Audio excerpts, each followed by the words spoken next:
Good afternoon, everybody. I'm your host, Crystal, and this is another edition of the 9 o'clock Meltdown podcast. And over speakerphone, hailing from the East Coast, I have Caeser Pink. Hello. Hi. And now, Caesar, I interviewed you back in probably 2010 or Sounds so. about right. Yeah, Yeah. And you had just I put out. remember, but I don't quite remember. That's quite all right, quite all right. And you had just put out a record, and you're still kind of plugging along with more political commentary through your videos and music with the Imperial Orgy. Yes. Yeah, we have a new album that just came out called A Whole New Way of Making It Happen. And we just released a video called Yeah. Both the album and the videos use a lot of social satire, humor to make the political points. Yeah, I watched the video the other day, and I mean, at one point in time, you're dressed up kind of like a Quaker priest thing, and then at another time, I mean, the video opens with you, if I can do a little spoiler here, dressed as like a KKK member. And I mean, first image right off the bat, I was just kind of like, whoa, what is this? But no, you and the other members of Imperial Orgy kind of all go through different things that, you know, people are saying and or voicing their opinions online, whether that's negative or positive. You kind of run the gamut in the video. Yes, it's actually a very old song that's evolved over time. Mm-hmm. And when it was first written, it was kind of 50% comments that you would expect from right-wing conservatives and 50% kind of politically correct comments. Mm-hmm. And over time, especially during the Trump era, I felt the need to add a few more of the right-wing comments on just because they were so prevalent. Mm-hmm. A big one being every Muslim is a terrorist, which I hear all the time. And of course, one of the singers in the group is Muslim, so I find that particularly offensive, Right. Yeah, and your group was actually very eclectic. You're actually the only guy in the group, which I think is very cool. Well, that's not exactly the case because the group is actually much larger. Like when we go on stage, it's about 12 people. Oh, okay. So it is a very wide mix of races, religion, genders, everything, and that was kind of always the concept from the very beginning. I mean, some of the archetypes that I was thinking about were Sly and the Family Stone and Prince and the Revolution, and I really wanted that makeup of the group to be part of our social political statement. Right. Good for you, especially in this day and age when everybody kind of has an opinion about something. I enjoy that you're taking a stance on a couple different things here all at once, which is very, very cool. Do the other members of the group do you all kind of flow in that same direction of not necessarily taking a complete political stance, but, you know, getting it out there, getting people to think, getting people to maybe look at what they're seeing or what they're hearing? Well, I hope so. Otherwise, I don't think they would stay around because that's so much a part of what we do. And we've been around a long time, and some of our musicians have been with us almost 20 years now. I mean, I think to some extent they put their faith in me, but I think they stand behind it. Otherwise, they wouldn't do it. They're certainly not doing it to get rich. Right. Very true. So you just released the music video, Yeah. And I really enjoyed it. I've enjoyed your music from the beginning here. And you actually sent me some talking points, which is very cool. You're very well-versed in the realm of interview and everything else. Yeah. So besides doing more kind of political music and political music videos, you actually did a street theater protest in front of the New York Stock Exchange, and it was called Our Daily Bread. What prompted that? Was it just going against the kind of American greed or something else? Well, at that time, and it was a good while ago now, I was working a corporate job myself, and I think I even say this in the little documentary video about it, is that, I just felt all my creativity and spirituality being just kind of crushed because there was no time to think, no time to reflect. So that was my main inspiration, but it was also, an overall statement about what I saw in the society around me. And again, it was kind of a case of using humor to get people to think, because what was really, to explain to the listeners, we had, like 100 loaves of bread, which Wonder Bread had donated to us. And we lined them up every 4 feet along all the streets around Wall Street. And attached to each loaf of bread was a letter from Satan, like, so, we'll buy your soul. And then it had a list of all kinds of things that you could get by just working a job that doesn't leave any space for any reflection or spirituality in your life. So it was written humorously, but it also, I think, made a strong point. And in the video, you see pictures of these businessmen like holding the loaves and reading the letter and looking confused. And it was really great to see it kind of having, at least for a second, making people think about it all. Yeah. Now, Caesar, has that always been kind of your go-to, your point that you want to make? You want people to kind of think or even think outside the box? I think so. I think it was just an instinct for me from the moment I could think. I don't know why it was like that, but that's just, what I felt I wanted to do. And, part of this probably came from, I grew up in a very small conservative town. So, it felt oppressive the way everybody thought inside a box. So it gave me this need to kind of, break through that and try to get other people to break out of it. Yeah. The punk rock attitude, right? Yeah. I when I first got out of high school, I played in a punk rock band for a few years. So it really, that whole attitude spoke to me. Yeah, excellent. Can we dive into kind of your early years? I know we dove in pretty deeply back in 2010, but that's been a while ago. So, well, I started getting into music very young. I think I started as a drummer in maybe 4th grade. By age 13 or 14, I was actually out playing in the bars, playing top 40 and country. And then right as I got out of high school, I got in a punk band that made a little bit of noise for a few years. And after that, I went to school to study film and video. And as I was getting ready to leave school, I brought together a group of musicians from within the film department to produce these multimedia shows that had music, video projection, performance art, dance, and that became the Imperial Orgy. And a year later, 6 of us moved up to New York and kept it going and expanded it. Very cool. Now, being a filmmaker myself, I understand what goes into creating something like that, but to create something of that magnitude that has all these multi-faceted things going on, holy cow, hats off to you, sir. And hats off to keeping it going after all these years. That's very cool.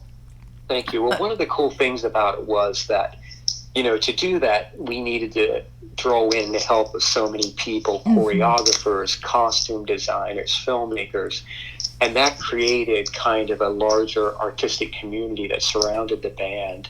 And really, the Imperial Orgy became not just a group, it became a arts and activism community.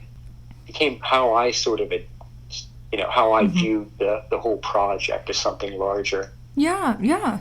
And now, Caesar, if I can ask, why New York? Why not, LA or somewhere else? Was New York kind of just your your hub spot, your place to gain insight into kind of the corporate greed, if I may call it that?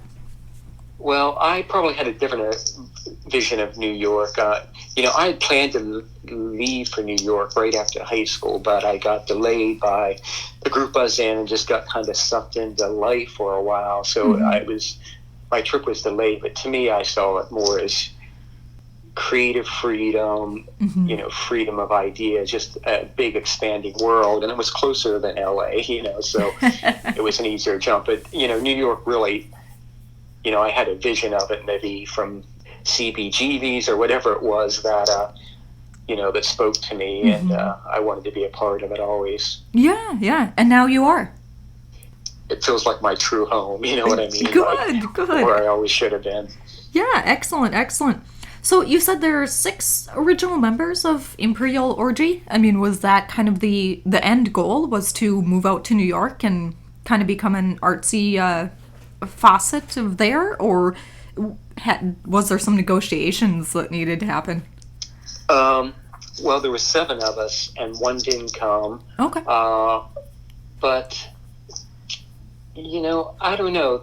When we started, we were at the Penn State University, and it caused such a riot there, like a lot of controversy and a lot of fans, and this community started building. So we felt like, wow, we have something here. And then I was like, well, if we're going to want to do anything, we got to get out of here. So we made the move, and everybody agreed. Over the years, most of those people have moved on, but there's still, I kind of picture the Imperial Orgy more as an open thing. People leave and come back, or the case of one of the original founding members was the drummer, and he was the co-director of the Yeah Yeah Yeah music video. So, people never really leave. Once you're in, you're never out, I always say. Yeah. Oh, very cool, Caesar. Very cool.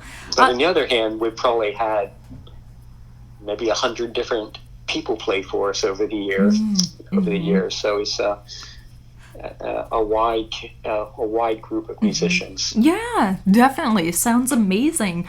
So what is your live performance like? Is it a kind of conglomerate of different musicians, different artists? I mean, do you do any projections or anything like that? Or is it just kind of like a live show where we're just going to have some fun on stage? It's a pretty involved thing. So, it's not like a Broadway play, but it moves with arcs and themes and, certain blocks of maybe 4 or 5 songs that deal with a theme. And so there's video created that, when we create the video projection, we wanted to add another level of meaning to whatever the song is.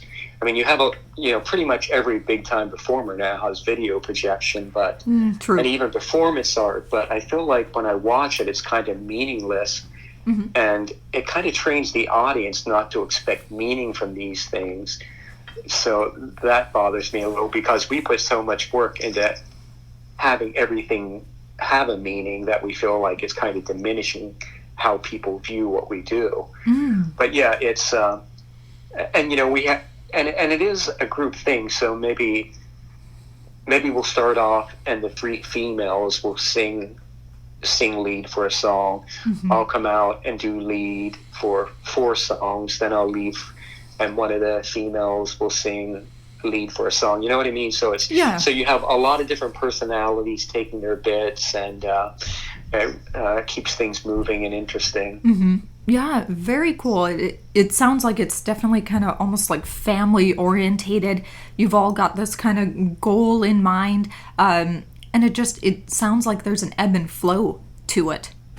Yeah, and the nice thing is, like, the women that you see in the video, most of them have their solo careers too, so they put out their own albums and have their own things going, and then we come together and do our thing. So it's a lot of the people who have played with us over time were people that maybe came to New York and were their first real kind of professional experience, you know what I mean? So it's almost like a educational thing in a way. So they come and learn the ropes in this complex thing and then go off and, follow their personal path as well. Yeah, yeah, very cool, very cool.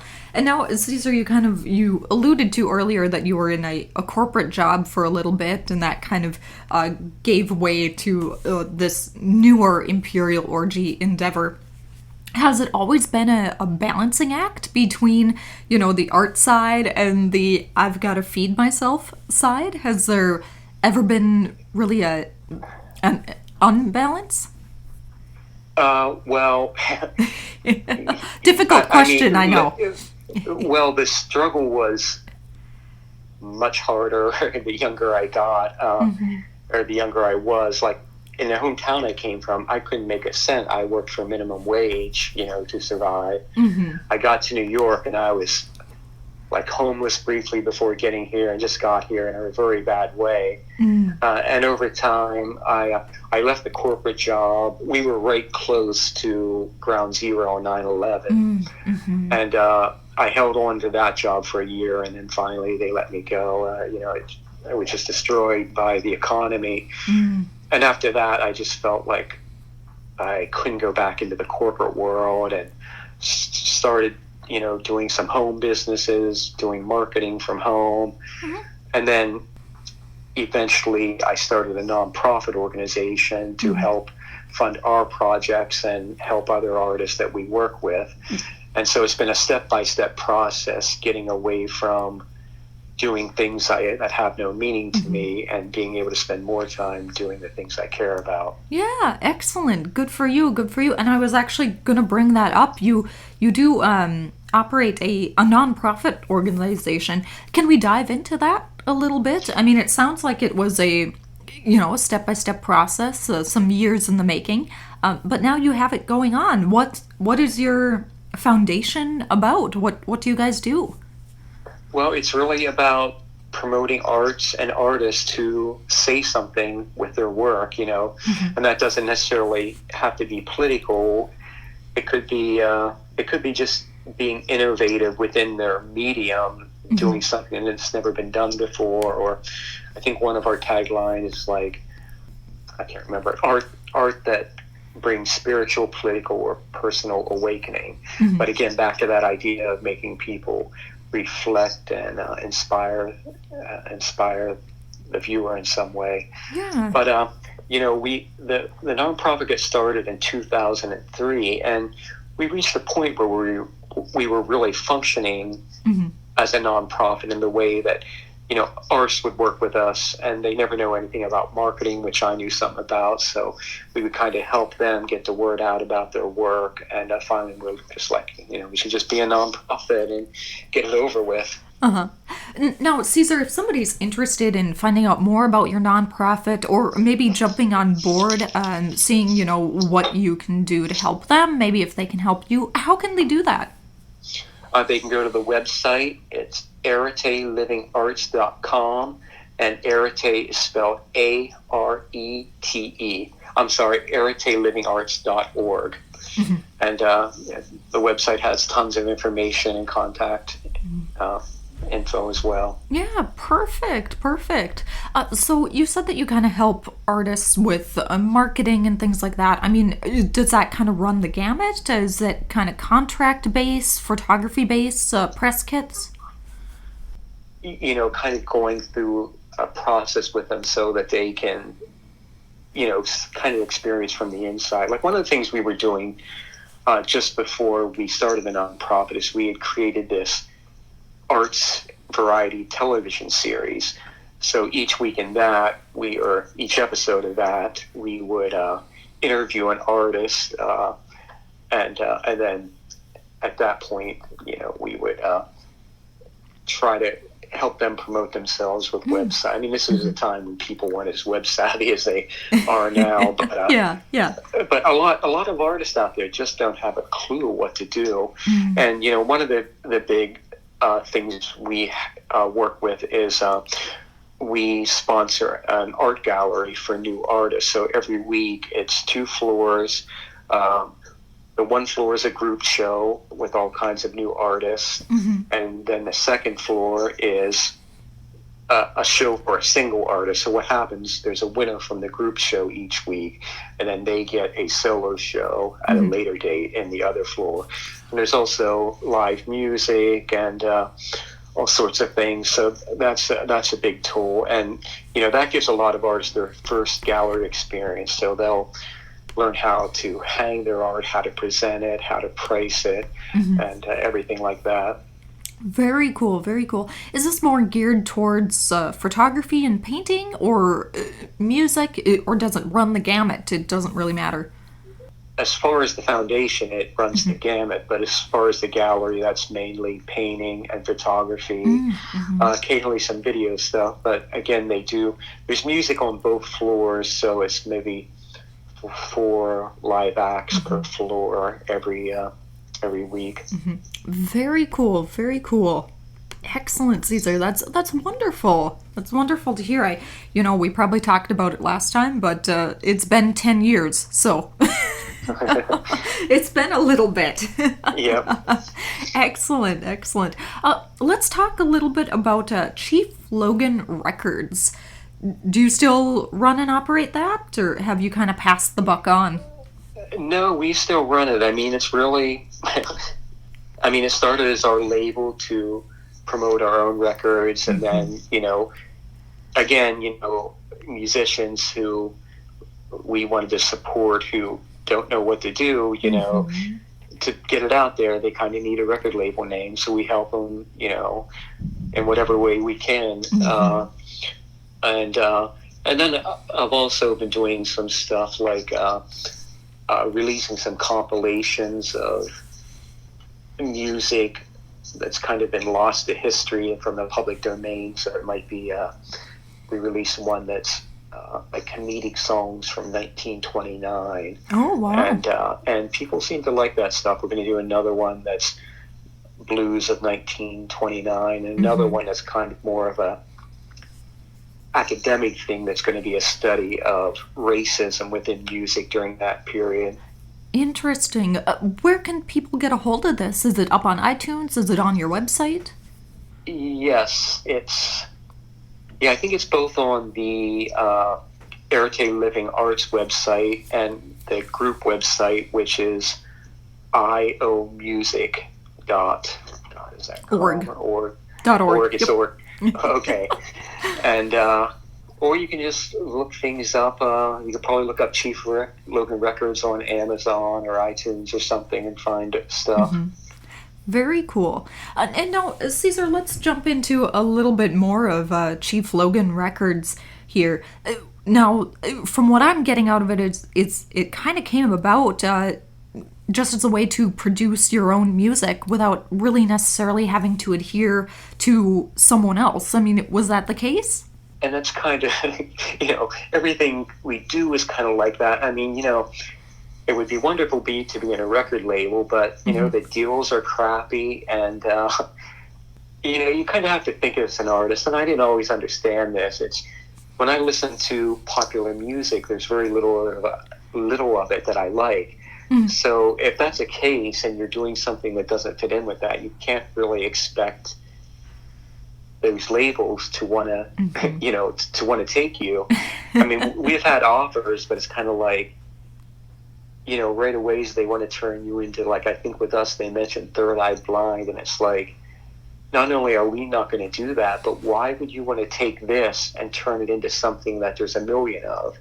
And so, the only way for us to really do this was on our own, and just do it ourselves, our own way. Yeah, definitely. And Caesar, I've heard that before from other independent artists, that they had to kind of necessarily create their own label or even do, complete DIY basement recordings and release it on their own there. And the band Imperial Orgy has a very unique sound. It's very eclectic. At points in times, it almost reminds me of the 80s in a way. But it's very unique, and it definitely stands out. So hats off to you, sir, for kind of taking that leap, getting people around you that, believe in the same thing you do, and just complete hats off to you and helping other artists as well. That's very cool and very amazing. let me say something about our recording history. Yeah, of course. Because I've been in recording studios my entire life, but I've never been satisfied with the results really until this new album that just came out. With the Imperial Orgy, part of the problem is that, it was very hard to capture what we did live on a recording. And, in some cases, like on the previous album that I think you interviewed us for, I was happy with most of the tracks, but how it was put together as a concept wasn't as something that I was happy with. And another part of that was my own kind of lack of courage to really just go all in with what we do. And this new album, I really feel like it captures the totality, or not the totality, but a good sense of what the Imperial Orgy is live. It's really very much a concept album, but it's theatrical in many ways, even though it's an audio recording. Very cool. Very cool. Yeah, and your new album is called A Whole New Way to Make It Happen. A whole new way of making it happen. Yes. Of making it happen, sorry. Yeah. I haven't had enough coffee yet. It's okay. A coffee maker is about 20 feet away from me, so we're okay. Good. I am glad that you're happy with this new album. Was it kind of hard to step away from the, dare I call it mainstream studio and kind of go all in? Or was it rather freeing in a way? Well, what I found that, even though we've been independent, there are still those pressures out there, like a manager comes in and says, you should do this, when we try that for a recording and it sucks. So the more I just didn't care about anything at all. I totally forgot everything except what I wanted to do as an artist. Everything came out better. You know what I mean? Yeah. So it was that. But as far as this album, the other aspect was really learning how to use the technology in a way, because we've never worked with a producer. Again, do you trust somebody to come in and take control of what you're doing in the studio? And with the new, the technology, with this album, we actually went in and recorded the basic tracks live to tape, to old-fashioned tape. Oh, wow. And then switched it over to digital and did the overdubs, but I was able to come back home and do some overdubs and just take endless time to do the mixing and editing. And, so that gave me the ability to really take it where I wanted to. I mean, we have some really, one of the things I like to do is, as a way to meet some musicians who I'm a fan of, is I try to get them to guest on the album.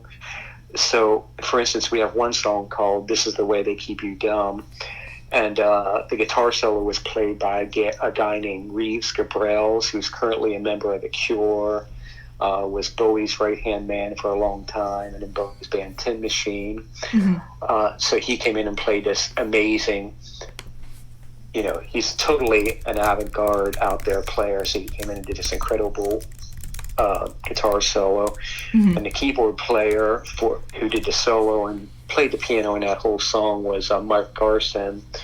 Again, for Bowie fans, he's well known. He played a famous solo back in the 70s on the Aladdin Sane song, and again, he played something that's just out of this world. And one part needed a doo-wop group to do backing vocals, and we found one in the subway busking and brought the elderly guys in their 70s, and they came in and just killed it. Really amazing experience. And so this is a really something I really enjoy, getting to meet these people and work with all these different guest musicians throughout it. Very cool, Caeser, very cool. And actually, while you were talking about that, I just had to look it up, and immediately Amazon popped up. The cover art on this is kind of crazy. It's almost, it reminds me of a throwback to early 90s, late 80s kind of album art, where it's just a conglomerate of a bunch of different images. A big influence for me is actually the 70s, which is a time where there was an amazing amount of freedom for musicians. They could do the craziest things and make a ton of money. But really the artwork on that is all kind of depictions from the ideas in the different songs. So you'll see the wall of TV banks with a kid with a dunce cap watching. That's from This Is the Way They Keep You Dumb. I think there's a hand handing a bunch of pills. That's from a song called Prescription that we're currently working in a video for. And so, yeah, all those weird images are kind of ideas from the different songs on the album. Very cool. I think I said this last time, but I love the way everything is tied into itself, and it all has, an ebb and flow, and it story arcs and everything else. Nothing is just thrown in at random. There's definitely a process behind what you do, and a lot of thought behind it too, and it shows, and that's amazing. And I think that's one of the things that Caeser Pink and the Imperial Orgy stand out for. So thank you so much. It's amazing. Yes, it's very amazing. Now, Caeser, what are you working on lately? Well, of course, this virus has thrown everything into turmoil. True. We just did the first shoot for this prescription video. Had others planned; they have to be put off. And then I got interested in experimental classical music a couple of years ago. This is like in the 1950s. People like John Cage, Stockhouse, and Yoko Ono was part of that. There was a movement called the Fluxus movement in New York. Really got into listening to this stuff and the ideas and the humor in it, and wanted a way to do it. So I guess it was this winter I got a grant to do a piece and perform it and record it. So I wrote the piece. It's a 25-minute piece called the Samsara Suites. Samsara is a concept from Indian Hinduism that means it has to do with attachment and detachment from the material world. And the piece has a string quartet, violins and cellos and all, 3 percussionists, and an analog Moog synthesizer. Oh, wow. The performance was supposed to be in Pennsylvania, back in my hometown, and the Penn State University, the string quartet was coming from there. I'm going to perform it, then record it the next day at the university, but that's going to have to be put on hold now till summer or maybe fall.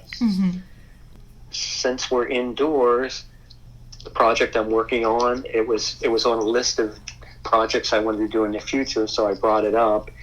It's a claymation section, a music video for the song "This Is the Way They Keep You Dumb." Okay. So I was talking about the instrumental solos that were played by these pretty famous artists. I can't bring them in for the video, so we're going to do it claymation style, something I know nothing about. So I've been learning that technology, playing with clay, and getting ready to kind of shoot these sections of the claymation for the music video, and making sure I'm using my time productively.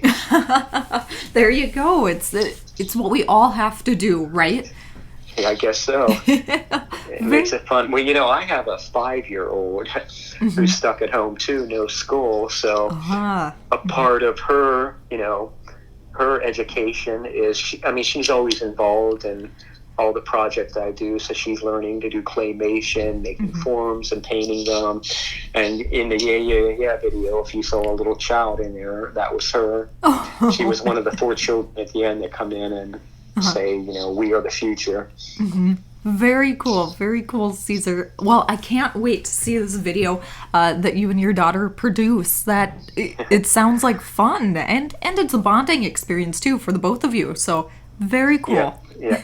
Well, it's funny, she's at 5 years old. She's like recording sessions and rehearsals and film shoots. It's like nothing to her. It's, you know what I mean? It doesn't register to her that this is kind of unusual. She's just, setting it, in the prescription one, she has a little nurse's outfit and sat in the makeup chair and got her makeup and had her little scene, Oh. Yeah, so it's fun to And my wife is a producer of the videos and on the board of the nonprofit. So really is a family venture for us. Very cool, Caesar. A family affair. That's excellent to hear. Wonderful, wonderful. Oh, well, Caesar, thank you so much for taking time out of your day to talk to me and talk to the wider internet world as well. I wish you and the Imperial Orgy luck on your endeavors, I guess I could say. I was going to say good luck with your shows, but, in light of recent global events, everything's kind of on hold. Thank you very much. We appreciate you helping us get the word out. Yes, of course. Good luck with your nonprofit. Caeser Pink and the Imperial Orgy can be found on Facebook, iTunes, Amazon, and your music definitely speaks for itself. Your live shows speak even more. Thank you so much, Caesar. Thank you. Yes. Bye-bye. Yes, have a great day.